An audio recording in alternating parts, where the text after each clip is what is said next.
మిత్రులారా, సోషల్ మీడియాకు భయపడి ఒక్క తెలుగు మాత్రమే కాదు, భారతదేశంలో ఉన్న అన్ని భాషలలో కూడా ఆయా సోషల్ మీడియాలలో వస్తున్న రెస్పాన్స్కు భయపడి నెట్ఫ్లిక్స్ హిందూ వ్యతిరేక ప్రచార చిత్రం అన్నపూర్ణి అనే చిత్రాన్ని బయటకు తరిమేసింది. ఆ చిత్రం వచ్చినప్పటి నుంచి మనం పెడుతున్న లైవ్లు, వీడియోలు ఇవన్నీ చూస్తూ ఏడవండి, ఇంకా ఏడవండి, భలే ఏడుస్తున్నారు ఎట్లా అనుకుంటూ కూర్చొని ఎంజాయ్ చేస్తూ రోజు వాటిని చూస్తున్నారు. 75 సంవత్సరాలుగా వీళ్ళు ఇటువంటి సినిమాలు తీస్తూ ఉంటే మనం మందలుగా వెళ్ళి టిక్కెట్లు కొనుక్కొని చూస్తూ ఉండేవాళ్ళం.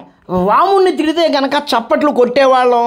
ద్రౌపది కర్ణుణ్ణి కూడా కోరుకున్నట్టుగా చూపిస్తే విజిల్స్ వేసేవాళ్ళం. అర్జునుడు కర్ణుడిని అక్రమంగా చంపాడు అంటే నేరాజనాలు పలికాం. పాపం వాళ్ళు ఒక్క విషయాన్ని మర్చిపోయారు. ఇప్పుడు నెహ్రూ గాంధీల హిందువు అనేవాడు చనిపోయాడు, నిజమైన హిందువు బతికాడు అన్న విషయాన్ని వాళ్ళు గ్రహించలేకపోతున్నారు. హిందువులలో పెళ్ళుబికిన ఆగ్రహ జ్వాలలకు వాళ్ళ అన్నపూర్ణి అనే చిత్రాన్ని నెట్ఫ్లిక్స్ లేపేయడాన్ని వాళ్ళు తట్టుకోలేకపోతున్నారు. ఈ కప్ప గబ్బిలం మొహం వేసుకుని ఎట్లా వచ్చిందో ఒక్కసారి చూడండి. హలో ఫ్రెండ్స్, మన దేశంలో కొంతకాలంగా మనోభావాల సీజన్ నడుస్తుందన్న విషయం అందరికీ తెలిసిందే.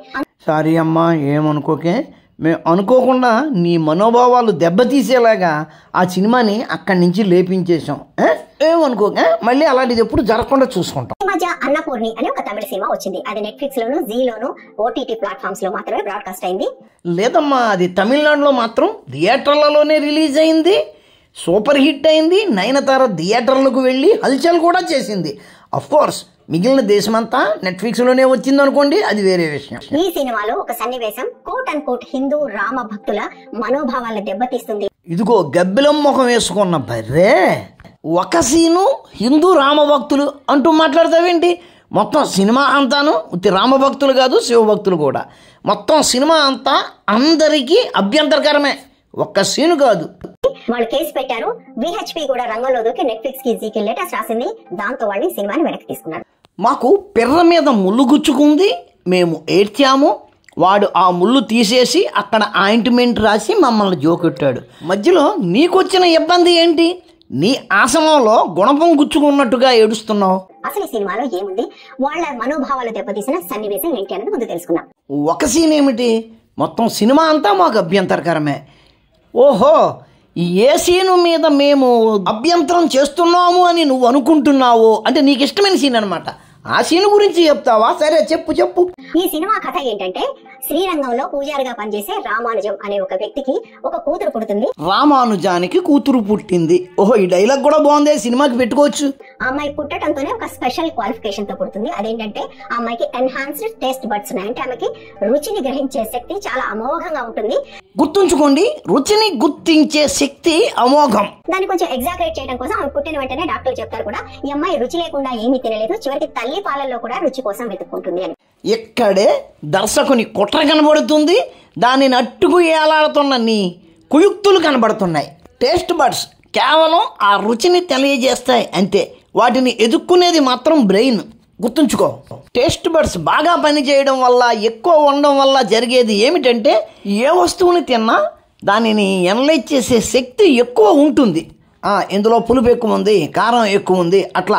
ఇంతకు ఈ టేస్ట్ బడ్స్ ప్రహసనం దేనికి అంటే గనక దర్శకుడు కుట్రలోకి వెళ్ళడానికి వేసుకున్న ప్రీ రోడ్.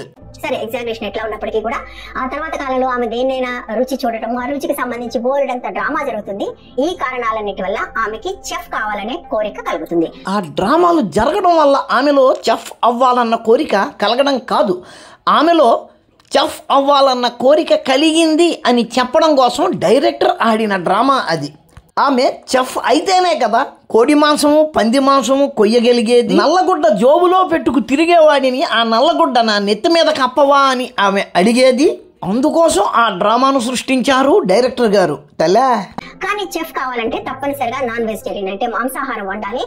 ఏంటి, చెఫ్ కావాలి అంటే ఖచ్చితంగా నాన్ వెజ్ వండి తీరాలా? మరి ప్యూర్ వెజ్ అనే హోటల్స్ ఉంటూ ఉంటాయి, అక్కడ కూడా పొద్దున్నే ఒక కోడి మాంసం వండి అప్పుడు వెజ్ వంటల్లోకి పెడతారా ఏంటి? కాబట్టి నేను దేవుడికి నైవేద్యం పెడుతుంటాను, నా ఇంట్లోనే నాన్ వెజ్ వండే మనిషి ఉంటే నాకు పరువు పోతుంది, కాబట్టి వీల్లేదు అని తండ్రి దానికి ఒప్పుకోడు. అందులో తప్పు ఏమైనా ఉందా? నేనైతే నాన్ వెజ్ తిన్నాను అంటే నేను బేపనోని కాదు, గుళ్ళో వంటలు కూడా వండను. నేను అయితే కౌంటౌన్ అవ్వచ్చు, లేకపోతే విశ్వ బ్రాహ్మణుడిని అయ్యి ఉండొచ్చు. ఇప్పుడు నా కూతురు ఇంట్లో కోడి మాంసం వండుతాను అంటేనో, నా కొడుకు బయట నుంచి మేక మాంసం తెచ్చుకుని తింటాను అంటేనో ఇద్దరిని తన్ని తరిమేస్తాను. అందులో ఏ విధమైన అనుమానము లేదు. వాళ్ళ స్వేచ్ఛా స్వాతంత్రాలకు నేను గౌరవం ఇవ్వాలి, కానీ నా అభిమతానికి కూడా వాళ్ళు గౌరవం ఇవ్వాలి కదా. ఎందుకంటే నేను వారి తండ్రిని, వారు నన్ను అమితంగా ప్రేమిస్తున్నారు. మా నాన్న మమ్మల్ని నియమ నిబంధనలతో పెంచుతున్నాడు అని వాళ్ళు నన్ను ద్వేషించేలా పెంచితే గనక అసలు నేను తండ్రినే కాదు. నా పెంపకం ఎట్లా ఉండాలి అంటే, నా కోసం వాళ్ళు దేన్నన్నా వదులుకోవడానికి సిద్ధంగా ఉండాలి. అది పెంపకం అంటే. ఆఫ్ కోర్స్ మీ కథ నడవడం కోసం ఆ తండ్రిని ఒక పనికిమాలివాడిగా చూపించుంటారు, నో డౌట్. కానీ ఈ అమ్మాయి కోరిక చాలా బలంగా ఉండటం వల్ల తండ్రికి MBAలో చేరుతున్నానని చెప్పి హోటల్ మేనేజ్మెంట్ లో చేరుతుంది. అక్కడికి వెళ్ళాక ఆమె తప్పనిసరిగా నాన్ వెజ్ ముట్టుకోవాల్సిన అవసరం వస్తుంది. వంశ పారంపర్యాన్ని, తండ్రిని, కుటుంబ గౌరవాన్ని అన్నిటిని ఒక ఏకమొక్కలాగా తీసి పారేసింది. ఆ వయసులోనే తండ్రికి అబద్ధం చెప్పింది. MBAలో చేరుతున్నాను అని వంటల దాంట్లోకి వెళ్ళడం బాగుంది. అట్లా తాము ఏం చదువుతున్నారో అన్న విషయాన్ని తల్లిదండ్రుల దగ్గర దాచే సంతానం ఈ లోకంలో చాలా తక్కువ. అట్లా ఒక సత్సాంప్రదాయంలో పెరిగిన బాలిక తన తల్లిదండ్రులను ఆ విధంగా మోసం చేస్తుంది. అది హిందువులలో సర్వసాధారణం అన్న మాదిరిగా మీరు ప్రొజెక్ట్ చేసి హిందువులను హీనంగా చూపించడానికి ట్రై చేస్తున్నారు. ఈ విషయాన్ని నువ్వు తప్పుగా భావించట్లేదేమో, మేము తప్పుగానే భావిస్తున్నాం, అందుకే వ్యతిరేకిస్తున్నాం. ముట్టుకోవటమే కదా, తినటం లేదు కదా అని ఎలాగోలాగా తను సమర్థించుకొని ముట్టుకుంటుంది. కానీ సరిగా వండలేకపోతుంది, ఎందుకంటే ఆమె టేస్ట్ చెయ్యదు కాబట్టి. అదే కదా ఒక సద్బ్రాహ్మణ యువతి చేత మాంసం వండించి దానిని తినిపించాలి కాబట్టి సరిగ్గా వండలేకపోతుంది, ఎందుకంటే తినదు కదా అన్న దిక్కుమాలిన కాన్సెప్ట్ను చూపించడం. ఈ టేస్ట్ చేయలేకపోవడం వల్ల ఆమె వెనకబడిపోతూ ఉంటుంది, ఫెయిల్ అవుతూ ఉంటుంది. అప్పుడు ఆమెకి ఈ మొత్తం ప్రయాణంలో అండగా నిలిచిన స్నేహితుడు ఉంటాడు. అతను ఆమెకి మాంసం తినటం తప్పు కాదు, రాముడు కూడా తిన్నాడు అని చెప్తాడు. ఇక్కడే నేను మీకు ఒక కథ చెప్పాలి మేడం. ఒక అమ్మాయి పేరు జూలీ, పాపం పల్లెటూరు నుంచి సిటీకి వచ్చింది. ఒక చిన్న కంపెనీలో సేల్స్ గర్ల్గా చేస్తుంది. అక్కడ ఒక వర్కింగ్ ఉమెన్స్ హాస్టల్లో ఉంటుంది. తన ఆదాయం తక్కువే కానీ ఆ ఆదాయం మీద ఆధారపడే వాళ్ళు చాలామంది ఉన్నారు. అందువల్ల తనకు వచ్చిన జీతంలో బేరెస్ట్ మినిమం తనతో ఉంచుకుని తిని తినక గడుపుతూ ఆ డబ్బులు మాత్రం తన ఊరికి పంపుతూ ఉండేది. ఆమెతో ఉంటున్న రూమ్మేట్ మాత్రం కొద్దిగా లావిష్గానే ఉంటూ ఉండేది. ఆమెకు కూడా వెనకాల చాలామంది ముసలి వాళ్ళు ఉన్నారు, పాపం వాళ్ళందరినీ చూసుకుంటూనే ఉంటుంది. అయినా లావిష్గానే ఉంటూ ఉండేది. ఆమె ఎప్పుడైనా రెస్టారెంట్కి వెళ్దాము, సినిమాకి వెళ్దాము అన్నా సరే జూలీ ఒప్పుకునేది కాదు, ఎందుకు డబ్బులు దండగా అని. అటువంటప్పుడే ఒకసారి జూలీ ఆమెను అడిగింది కూడాను, మనకేమో ఖర్చులు ఎక్కువ, జీతాలు తక్కువ, అయినా నువ్వు సినిమాలకు రెస్టారెంట్లు అంటూ ఇట్లా డబ్బులు ఎలా ఖర్చు పెట్టగలుగుతున్నావు అని అడిగింది కూడాను. ఆమె నవ్వి వదిలేసింది. అయితే దురదృష్టవశాత్తు జూలీ పని చేస్తున్న కంపెనీ మూసేశారు. తను రోడ్డున పడింది. ఇంటికి డబ్బులు పంపాలి, తన ఖర్చులకైనా డబ్బులు కావాలి. ఆమె ఆ ఇబ్బందిలో ఉండడం చూసి ఆమె రూమ్మేటు ఆమెకు సలహా ఇచ్చింది. ఏమిటది? తప్పుడు పని. మనం ఏం చేస్తాము, మనకి ఖర్చులు ఎక్కువ, మన మీద ఆధారపడి ఉన్నారు, వాళ్ళకి తినడానికి ఖచ్చితంగా పెట్టాలి, కాబట్టి మనం డబ్బులు సంపాదించడానికి ఏ పని చేసినా తప్పు లేదు అని ఆమెకు సర్ది చెప్పింది. అయినా ఆమె ఒప్పుకోలేదు. అదేంటి అట్టా అంటావు, పరాయి మగవాడితో తిరగడం పెద్ద తప్పేముంది, ఆఖరికి మరియమ్మ కూడా ప్యాంతర్ అనే సైనికుడితో గడిపింది కదా అని అన్నది. ఆ మాట వినగానే ఎక్కడ ఉంది, బైబిల్లో లేదు కదా అని అడిగింది జూలీ. లేదులే, యూదుల గ్రంథం టాల్ముడ్లో ఉంది అని చెప్పి చూపించింది. అప్పుడు పరిస్థితి అర్థం చేసుకుని జూలీ కూడా వ్యాపారంలోకి దిగిపోయింది. మరి నేను కథ ఎలా చెబితే నువ్వేమంటావు, ఒప్పుకుంటావా? ఇంతకే ఈ కథ నాకెందుకు చెప్పావంటావా? ఇలాగా వాళ్ళ కథ వీళ్ళ కథ చెప్పి అమ్మాయిల్ని ఒప్పించి వ్యాపారంలో దింపేవాళ్ళకే, వాళ్ళ కథ వీళ్ళ కథ చెప్పి వెజిటేరియన్ అమ్మాయిల్ని నాన్ వెజిటేరియన్లుగా మార్చే వాళ్ళకి పెద్దగా తేడా ఏమీ లేదు. ఎందుకంటే అది లవ్ జిహాద్లో ఒక భాగం కాబట్టి. అందుకోసం ఆయన అయోధ్య కాండలోంచి ఒక శ్లోకాన్ని కూడా ఎంచుకొని చెప్తాడు. తత్ర హత్వా సదర మహామెరికాన్ ఆదాయం మేధ్యాం ద్వారిదం బుభుక్షితాం. వాల్మీకి రామాయణ సన్నది. తౌతత్ర హత్వా చతురో మహామృగణ వరాహమృష్యం వృషతం మహారారు ఆదాయం మేధ్యం శీఘ్రకాలం బుభుక్షితౌ వాసైకాలే యయాతుర్వాన్ స్పతిం. ఇది శ్లోకం. ఈ శ్లోకానికి అర్థం ఏమిటో చెప్తాను. రాముడు లక్ష్మణుడు అరణ్యవాసానికి వెళ్ళినప్పుడు తొలి రోజుల్లో జరిగిన ఒక సంఘటన. దానికి ముందు ఏం చెప్తారంటే, అప్పుడే అయోధ్య వదిలి సరయుని కూడా దాటి రాముడు లక్ష్మణుడు సీత వత్స ప్రాంతానికి చేరారు. ఆ రోజు సాయంత్రం అక్కడ వాళ్ళకి చాలా ఆకలేసింది. ఆ ఆకలి వేస్తే ఏదన్నా తిని చెట్టు కింద గడపాలనుకుంటారు. ఇది దానికి ముందు జరిగింది. మీకు అది చదివి వినిపిస్తాను. బుభుక్షితౌ అంటే ఆకలి కొన్నవాళ్ళు ఎవరు? రాముడు లక్ష్మణుడు. తౌత్ర అప్పుడు హత్వా చంపారు లేదా వేటాడారు. చతురో మహామృగాన్ 4 రకాల జంతువులను. వరాహ అంటే అడవి పంది. వృశ్యం తెల్లకాళ్ళ దుప్పి. వృషతం మత్సల జింక. మహారురం నల్లచారల పెద్ద దుప్పి. ఆదాయ అంటే తిన్నారు. మేధ్యం అంటే మాంసం తిన్నారు. త్వరితం అంటే త్వరగా. యయతుర్వ నస్పతిం అంటే చెట్టు కింద విశ్రమించారు. ఈ శ్లోకం చెప్పి రాముడు కూడా తిన్నాడు కాబట్టి తినటం తప్పు కాదు అని అమ్మాయిని కన్విన్స్ చేస్తాడు. ఓ శ్లోకం చెప్పి ఆ శ్లోకం ప్రకారం రాముడు మాంసం తిన్నాడు కాబట్టి నువ్వు కూడా తినచ్చు అని చెప్పి ఆమెను ఒప్పించాడు. బాగుందండి. ఈ ఎక్కడ తిన్నాడు మాంసం? అడవిలో. కానీ ఆ శ్లోకం ఎక్కడి నుంచి తెచ్చాడు అంటున్నారు? అయోధ్యకాండ నుంచి.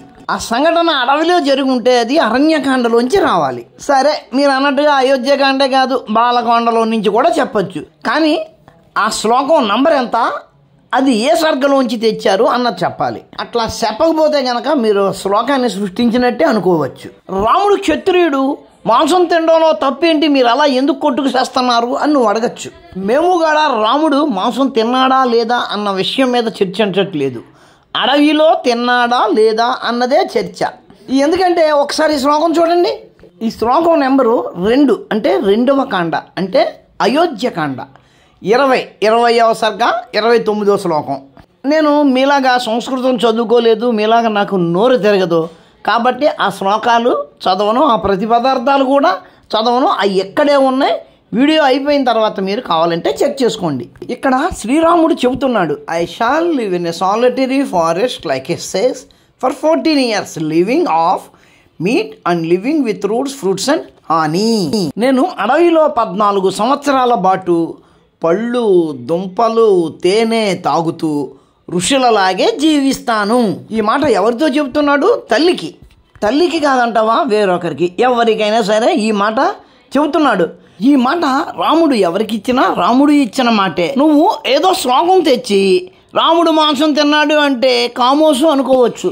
కానీ ఏదో శ్లోకం తెచ్చి రాముడు అబద్ధం చెప్పాడు అని అంటే గనక మొహం మీద వేస్తారు. అదే నువ్వు అనుకునేది కాదు. రాముడు అంటేనే ఒకటే మాట, ఒకటే బాణం.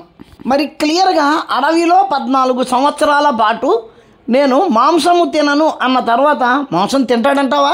అంటే నువ్వు తెచ్చిన శ్లోకంలోనే ఎక్కడో ఏదో తేడా ఉంది. నువ్వు తెచ్చిన శ్లోకం ఏ కాండలోనిది, ఏ సర్గలోనిది, ఆ శ్లోకం సంఖ్య ఎంత అంటే అక్కడ మళ్ళీ మనం పరిశీలించుకోవచ్చు. సరే, మళ్ళీ నువ్వు తెచ్చిన శ్లోకంలోకే ఒక్కసారి వెళ్దామా? ఏంటంటావు? ఆకలి కొన్నవాళ్ళు అడవి పంది, తెల్లగాళ్ళ దుప్పి, మచ్చల జింక, నల్లచారల పెద్ద దుప్పి, ఈ 4 చంపుకుని తిన్నారు. ఏం తిన్నారు? మాంసం. వెంటనే త్వరగా చెట్టు కింద పడుకున్నారు. ఈ శ్లోకాన్ని ఒక్కసారి పరిశీలిద్దాం. ముందు అడవి పంది దగ్గరికి రా. అది ఎంత ఉంటుందో తెలుసా? పోనీ మన పెంట మీద తిరుగుతుంటుంది మామూలు పంది, అది ఎంత ఉంటుందో తెలుసా? అడవి పంది దానికంటే పెద్దది ఉంటుంది. మన పేటలో పందిని కొట్టినప్పుడు ఆ పంది ఎంతమంది తింటారో నీకు తెలుసు కదా. నాకో పోగు నీకో పోగు అని మొత్తం పేటలో వాళ్ళందరికీ సరిపోద్ది ఆ పంది. తెల్లకాళ్ళ దుప్పి, పోనీ ఇదన్నా ఎలాగుంటుందో తెలుసా? దున్నపోతు అంత ఉంటుంది. ఒక దున్నపోతు ఒక ఊరంతటికి సరిపోద్ది, ఒప్పుకుంటావా? మచ్చల జింక, ఇది ఒక పెద్ద సైజు మేక లేకపోతే గొర్రె సైజులో ఉంటుంది. నల్ల చారల పెద్ద దుప్పి, ఇది కూడా ఓ పెద్ద సైజు ఆవు దున్నపోతులాగా ఉంటుంది. ఈ 4 అన్నిటికంటే చిన్నది మచ్చల జింక. ఈ మచ్చల జింకే ఒక్క పూటకి 3 తినడానికి ఎక్కువైపోద్ది. అలాంటి మచ్చల జింకతో పాటు 3 దున్నపోతులు లాంటి వేరే జంతువులు. ఈ 4 చంపేసి కోసేసి తినేశారు. ఎలా తిన్నారు? పచ్చి మాంసం తిన్నారు, వండుకోలేదు. బుర్ర ఉన్నవాడు ఎవడన్నా దాన్ని ఒప్పుకుంటాడా? 3 మనుషులు ఒక దున్నపోతు కదా, 3 దున్నపోతుల్ని ఒక మేకని తినగలరా? ఏమో వనజ పినిగరు తినగలరేమో. చేసిన తర్వాత అమ్మాయి టేస్ట్ చేయడం మొదలు పెడుతుంది. టేస్ట్ చేయడం మొదలు పెట్టిన తర్వాత ఆమె బ్రహ్మాండంగా నాన్ వెజిటేరియన్ వంటలు కూడా చేస్తూ ఉంటుంది. కానీ తనకి విషయం తెలిసి ఆమె చదువు పంపిస్తాడు. ఆ తర్వాత చాలా డ్రామా జరుగుతుంది. ఆమె ఇంటి నుంచి పారిపోయి చెఫ్ అవడానికి ప్రయత్నం చేస్తుంది. అందులో అమ్మాయి చెఫ్ అవడానికి అనేక అడ్డంకులు ఉన్నాయి. దాన్ని దాటుకుని ఆమె చెఫ్ అవుతుంది. చివరికి చెఫ్ కాంపిటీషన్ కూడా వెళ్తుంది. వెళ్ళినప్పుడు తండ్రి రియలైజ్ అయ్యి ఆమెకి సపోర్ట్ గా వస్తాడు. అమ్మయ్యా, మంచి సువార్త, వేల సంవత్సరాలుగా ఎదురు చూస్తున్న వార్త. శ్రీరంగంలో ప్రసాదం వండే వంట ఆయన తన కూతురికి వంటలలో సహాయంగా కోడి బొచ్చు పీకి ఆ కోడి ముక్కలు కోసి ఆవిడకు వంట నిమిత్తం అందిస్తాడు. అఫ్కోర్స్ పార్ట్లో చూపించకపోయినా సెకండ్ పార్ట్లో అయినా చూపిస్తారు, అది యూ డోంట్ వర్రీ. ఈ మొత్తం వ్యవహారంలో వీళ్ళకి అభ్యంతరకరంగా కనపడింది రాముడు మాంసం తిన్నాడు అని చెప్పడం. ఏంటి, రాముడు మాంసం తిన్నాడు అన్న విషయం ఒక్కటే మాకు అభ్యంతరమా?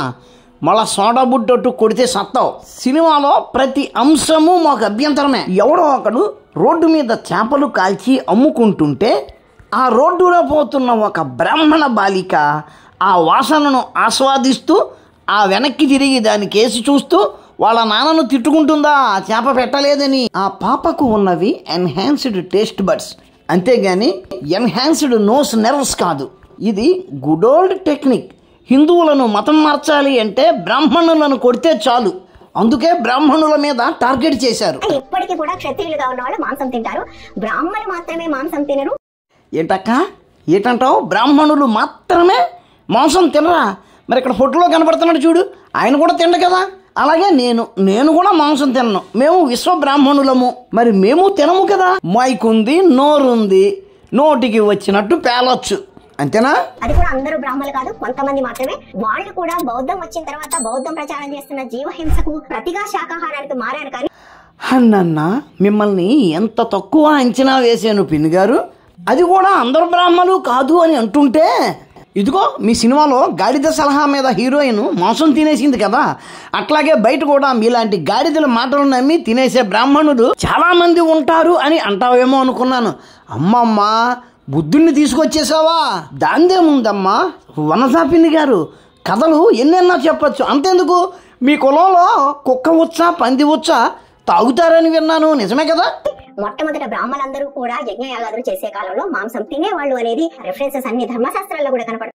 ధర్మశాస్త్రంలో కనబడతాయా? ఏ ధర్మశాస్త్రం? బైబిల్ ధర్మశాస్త్రమా, ఖురాను ధర్మశాస్త్రమా, మార్క్సిజం ధర్మశాస్త్రమా? పనికి మాలిన ఎందుకులే. అసలు రాముడు వింజ దాటి వచ్చిన తర్వాత జరిగిన యుద్ధాలన్నీ అవే. ఏంటి, రాముడు వింజ దాటి వచ్చిన తర్వాత జరిగిన యుద్ధాలన్నీ అవే? ఏంటి, కుక్కల్ని కోడుల్ని పందుల్ని కొట్టుకు సావడానికి వాళ్ళతో వీళ్ళతో యుద్ధం చేశాడా? బ్రాహ్మణులు యజ్ఞాలు చేసి పశువుల్ని చంపుతుంటే స్థానికులుగా ఉన్న తెగల వాళ్ళు దాన్ని వ్యతిరేకించడం వల్ల మాత్రమే వీళ్ళకి మధ్య యుద్ధాలు జరిగాయి. ఎంత మాట అనేశారు పిన్ని గారు. అడవిలో బేమలో జంతువుల్ని చంపుతుంటే ఆటవికలు తప్పు, మాంసం తినకూడదు, బేమలో జంతువుల్ని చంపద్దు అని వాళ్ళని అడ్డుకుని యుద్ధం చేశారా? బతుకు షడ. ఆల్రెడీ నేను డిక్లేర్ చేశాను, నీలా ఎవరైనా అబద్ధాలు చెప్పగలిగితే వాళ్ళకి ₹1,00,000 ఇస్తారని. ఇప్పుడు దాకా ఎవడో ఛాలెంజ్ చేయట్లేదు. వాళ్ళని చంపడానికే రాముడు ఇక్కడ దాకా వచ్చాడనేది కూడా రామాయణానికి ఒక వివరణ. ఏటేటి, బేమ్మలో మాంసం తినకుండా మీ తాత ముత్తాతలు అడ్డుపడుతున్నారని మీ తాత ముత్తాతల్ని చంపడానికి రాముడు ఇక్కడికి వచ్చాడా? ఇంకా నేనేమనుకుంటున్నానంటే వాళ్ళ బాబు అడవికి పొమ్మన్నాడని వచ్చాడు. అడవిలో ఉంటే ఇగో ఇక్కడ చూడు, ఈడున్నాడు కదా, ఈడు ఆడి పెళ్ళాన్ని ఎత్తుకుపోయాడని ఈయన్ని చంపడానికి ఇంకా కింద దాకా వచ్చాడు అని అనుకుంటున్నాను. పనిలో పనిగా మీ ముత్తాతల ఫోటో చూపించాను కదా, ఓ దండం పెట్టుకో. వాల్మీకి లేకపోతే రాముడు ఉన్నాడో లేడో మనకు తెలియదు, మనకున్న రిఫరెన్స్ అంతా వాల్మీకి. ఏండి పిన్ని గారు, రిఫరెన్స్ అంతా కేవలం వాల్మీకి మహర్షి మాత్రమే అవడం వల్ల మీకు నొప్పి ఏమిటి? రామాయణాన్ని గ్రంథస్థం చేసింది వాల్మీకి మహర్షి అయినప్పుడు ఆయన ఒక్కడే రిఫరెన్స్ అవుతాడు. నువ్వు జీతో జీ రాసుకు తిరిగే మనుషుల పుస్తకం, నల్లట్ట పుస్తకం ఉంది చూడు, అందులో 56 పుస్తకాలు 105 పుస్తకాలు ఎన్నో ఉండాలి. ఆ రాసినోడు ఎవడో కూడా ఎవడికి తెలియదు. రామాయణం రాసిన మనిషి పేరు క్లియర్గా లభ్యమవుతుంది కాబట్టి దానిని డెనీ చేయడానికి కుదరట్లేదు, కాబట్టి నీ ఏడుపు, అంతేనా? వాల్మీకి రామాయణంలో అనేక చోట్ల రాముడు మాంసం తిన్నారని, మద్యం తాగారనే రిఫరెన్స్లు కూడా ఉన్నాయి. పనికి మాలిన యమ్ము ఉత్తుత్రం మాటలు మాట్లాడితే కుదరదు. అడవికి వెళ్ళడానికి ముందే శ్రీరాముడు అడవిలో 14 సంవత్సరాల పాటు నేను మాంసము తినాను అని అన్నాడు. రాముడు మాట అంటే మాటే కాబట్టి అదే ప్రివేల్ అవుతుంది. మీరు సొంతంగా రాసుకొచ్చిన శ్లోకాలు ఇక్కడ చెల్లవు. నువ్వు మారిపోయి నీ పద్ధతులు మార్చుకుని ఇదే ధర్మం దేవుడికి కూడా వర్తింపజేయాలనుకోవటం ఏ రకమైన న్యాయం అండి? పిన్ని గారు, పోనీ మీరు అనుకున్నదే నిజం అనుకుందాం. ఏంటి మీకు వచ్చిన నొప్పి? మా దేవుడు మాంసం తినకూడదు అని మేము అనుకుంటున్నాం, నీకేంటి ఇబ్బంది? ఇదేం ధర్మం అట, పుస్తకంలో ఉన్నదాన్ని మీ ఇష్టం వచ్చినట్టు మార్చేస్తారా? ఈ గబ్బిలం మొహం వేసి ఉన్న కప్ప గరికిపాటి వారిని తెచ్చేసింది. రాములు వారు మాంసం తిన్నారు అని. ఎవరు ఏమి అన్నారు అని కాదు, అందరూ ఒప్పుకునే మాట ఒకటే. రాముడికి సంబంధించి ఒకటే మాట, ఒకటే బాణం అని. ఆల్రెడీ ఆయన అడవికి వెళ్లే ముందే నేను మాంసం తినాను అన్నాడు. That's all, there ends the matter. ఎవరు మాట్లాడినా ఆ గ్రంథంలోంచే మాట్లాడాలి. ఆ గ్రంథాన్ని పక్కన పెట్టేసి వారు ఇలాగ అన్నారు, వీరు అలాగ అన్నారు ఏంటిది? పోనీ నువ్వు తెచ్చిన శ్లోకాన్ని నమ్ముదామన్నా మనిషి అన్నవాడు దాన్ని నమ్ముతాడా? 3 మనుషులు కలిసి 3 దున్నపోతుల్లాంటి జంతువులను చంపుకుని, అవి చాలగా మేక సైజు జంతువు ఇంకొక దాన్ని చంపుకుని ఒక్క పూటలోనే తినేసి శుభ్రంగా చెట్టు కింద పడుకున్నారు అని చెప్పావు. బుర్రా బుద్ధి ఉన్నవాడు ఎవడైనా దానిని నమ్ముతాడా? పైగా ఆ సంఘటన అరణ్యకాండలో ఉండవలసి ఉంటే అయోధ్యకాండలో ఉందంటావు. ఆ శ్లోకం సంఖ్య, అడ్రస్ ఏమీ చెప్పలేదు. కేవలం 5% మంది బ్రాహ్మలే తర్వాత కాలంలో శాకాహారులుగా మారి వాళ్ళు మాంసం తినటం మానేశారు. మొదట్లో మీ కులంలో కూడా విచ్చలవిడి శృంగారం కొనసాగించేవారు. తల్లి లేదు, కొడుకు లేడు, తండ్రి లేదు, కూతురు లేదు, అన్న లేదు, చెల్లి లేదు. ఒకరితో ఒకరు విచ్చలవిడిగా శృంగారం చేసేవారు. ఆ తరువాత పక్క కులాలను చూసి మీరు కూడా జనజీవన స్రవంతిలోకి వచ్చేశారు. అది కూడా కేవలం 5% మాత్రమే. నోటికి వచ్చిన కథలో మీరేనా, మేము చెప్పలేమా? మిగిలిన 95% మందికి మాంసాహారం తినకూడదనే నియమం లేదు. ఇట్ ఈస్ దేర్ చాయిస్, తినాలా వద్దా అనేది. బట్ నియమం మాత్రం లేదు. మేము ఆర్యవైశ్యులము, మేము విశ్వబ్రాహ్మణులము, మేము మాంసం తింటాము, మాకు తినకూడదన్న నియమము లేదు అని నువ్వెలా నిర్ణయిస్తావు? పనికి మాలిన దానా. ఒక ముస్లిం పిల్లాడు గణపతి భజన చేశాడని వాటికి సంబంధించిన వీడియోలు వైరల్ చేస్తాం, వాటిని వాట్సాప్ లో ఫార్వర్డ్ చేస్తాం. కానీ ఒక ముస్లిం రామాయణాన్ని కోట్ చేస్తే మనకి ఎందుకు సమస్య కావాలి? అప్పుడు ఎప్పుడు రాని సమస్య ఇక్కడ మాత్రం ఎందుకు సమస్య వచ్చింది?